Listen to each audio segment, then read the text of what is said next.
Welcome back. This is part 2 of our discussion on photosynthesis.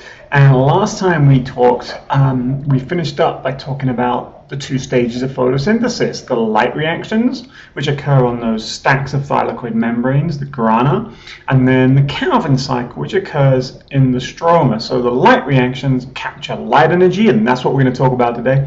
And the Calvin cycle is going to take the gaseous carbon dioxide from the atmosphere and convert it into a solid form of matter, sugars. So we're going to focus on light absorption today. So let's get going with that.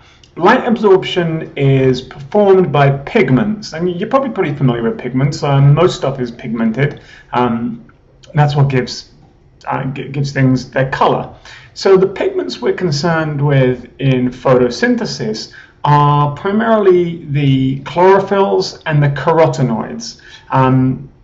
So on the left here, you've got the structure of chlorophyll, and you don't need to worry about the structure too much, except to note some interesting aspects of its chemical structure and properties. So it has this ring structure up here with a coordinated magnesium ion, and then it's got this kind of long, somewhat fatty acid-like tail. And so this molecule, when you look at it, has got it is really quite hydrophobic. You don't need to worry about all these names, the porphyrin ring and the phytothiols. You don't need to worry about that. The chlorophylls here, A and B, they vary very slightly. Up here in the top right-hand corner, you can see that in chlorophyll A, there's a CH3 group in this position, and in chlorophyll B there's a CHO, and that group there just slightly changes the polarity of the molecule. And if you're taking a lab, that's going to become important in a lab, because you'll do some experiments where you separate different pigments using chromatography that is dependent on the different polarities of molecules. Then over on the right here, just to familiarize you briefly with this, this is a carotenoid, this is beta carotene. You can see the structure is a little bit different. Now we've got molecules with 2 different structures here, and so that means their functions are going to be somewhat different. Yes, their functions are both light absorption, but the types of light, the wavelengths of light they absorb is going to be a little bit different. So let's take a look at the absorption of light by these pigments. Now on the left here, I've just put up some basic information about wavelengths of light and the relationship between wavelength and energy, which is at the top here. And so if you're looking down here in this kind of purpley blue range, the photons of light down there are much higher in energy than the photons of light up here in the red, orange, yellow wavelength, where the energy is much lower. And as the wavelength gets longer and longer and longer, the energy of the photons gets lower and lower and lower. Now we're interested in the visible range of the electromagnetic spectrum. It goes from gamma rays, very damaging, very short wavelength, X-rays, UV, obviously you know that UV is damaging, all the way up to radio waves, very long wavelength waves, in some cases up to a kilometer between the peaks of the waves. But we're interested in the visible wavelengths of light, kind of in the middle of the spectrum here, and we're going to look at mainly the greens, the blues, the yellows, the oranges, and the reds. So that's the wavelengths of light we're dealing with. So what about these pigments, and what wavelengths of light are they absorbing? So let's look at the top graph here. Now this is a little bit clustered and a little fussy, but we can work through it. So we've got 3 pigments on here that we're going to look at. Let's start off looking at chlorophyll A, which is the green line. It's this green line that kind of traces around like this. So chlorophyll A is going to absorb wavelengths of light down here in the violet and blue, not in the green, and then it gets a little bit better when it gets into the yellow and then the reds again. So what about chlorophyll B? Well, chlorophyll B is absorbing very strongly in the blue, very poorly in the green, and then it's pretty good up in the yellows and the reds, mainly in the reds. Now this makes sense, right? Because chlorophyll as a pigment is green, and so that means when you see it, you're seeing it green because it's reflecting or transmitting the green wavelengths of light. And so if it's reflecting or transmitting those wavelengths, it can't be absorbing them. So the chlorophylls don't absorb in this green wavelengths at all, and so you'd think that energy might be lost to photosynthesis, but that's where our carotenoids and our beta carotenes in particular come in.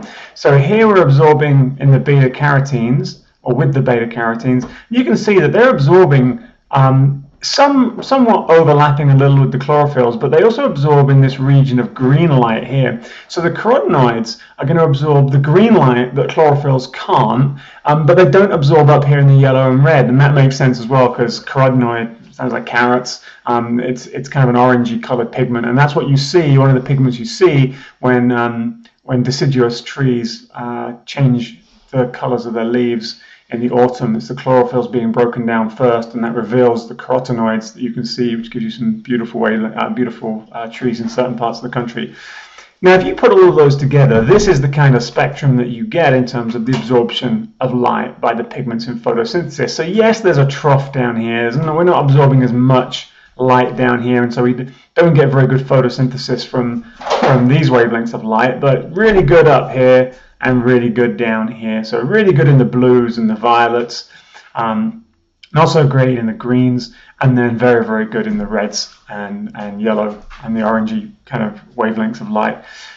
So you might say to yourself, well, that's really badly designed. Why would you design a plant pigment or a photosynthetic light absorbing pigment that doesn't absorb all of the wavelengths of light? Well, we've talked about this before, and the point here is that evolution doesn't design things, it makes things better than they were in a previous group of organisms, in a previous ancestor. And so this is good enough. It's good enough that we have thousands of different types of species of plant and photosynthetic algae and things on the planet. So this is good enough. Is it how you design it? Probably not. Would this be affected if our sun emitted a different wavelength of light other than the aggregated wavelengths of light that we see here, which is white light? Probably, we'd probably have seen adaptation to a different spectrum of light.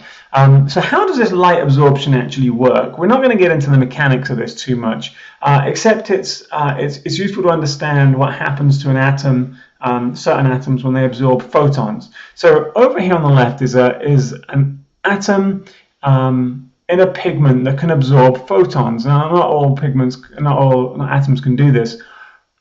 If a photon of light strikes an electron, which is said to be in the ground state is a low energy state. It's a low energy electron state where the electron is close to the nucleus. When a photon of a certain wavelength of light strikes one of these electrons, the electron can be energized and excited up, and it's called photoexcitation, into a higher energy state, and so it's further from the nucleus now. So if you think about this positively charged nucleus and this negatively charged electron, these are attracting one another, and so within a certain range, if we move the negative charge away, this now has more potential energy. When it returns down to the ground state, it will do that randomly. If it drops back down to the ground state, as it does that, it releases energy, and that can be in the form of a photon.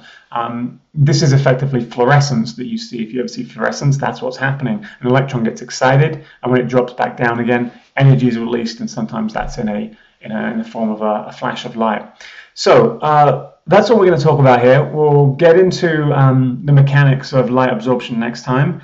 So I'll see you soon.